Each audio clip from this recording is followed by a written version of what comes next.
Welcome to Pharm IQ, where we simplify complex medical topics using clear scientific explanations. Today we're exploring a critical concept in cardiology: compensatory mechanisms in heart failure.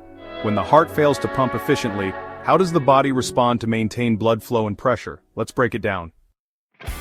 The first and fastest compensatory response is activation of the sympathetic nervous system, or SNS. When cardiac output drops, baroreceptors sense reduced arterial pressure, triggering SNS stimulation. This leads to increased heart rate, also known as tachycardia, enhanced myocardial contractility, and vasoconstriction of peripheral vessels. These changes aim to restore blood pressure and redistribute blood to vital organs, especially the brain and kidneys. However, prolonged SNS activation increases myocardial oxygen demand and can, unfortunately, worsen heart failure over time.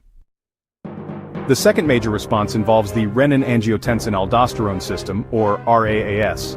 Reduced renal perfusion stimulates the release of renin, setting off a cascade, renin to angiotensin 1 to angiotensin 2. Angiotensin 2 causes vasoconstriction, while aldosterone promotes sodium and water retention. This increases preload and blood volume, temporarily supporting blood pressure, but at the cost of fluid overload and cardiac strain. Another key player is antidiuretic hormone, or ADH, also known as vasopressin.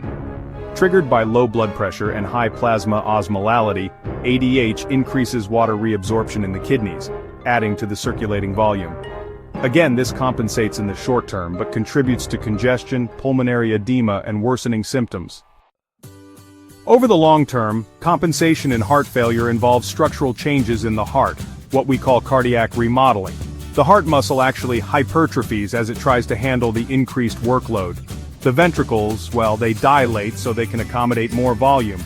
Now, while these changes might help maintain output at first, they eventually lead to reduced contractile function, stiffer walls, and honestly, worsening systolic and diastolic heart failure.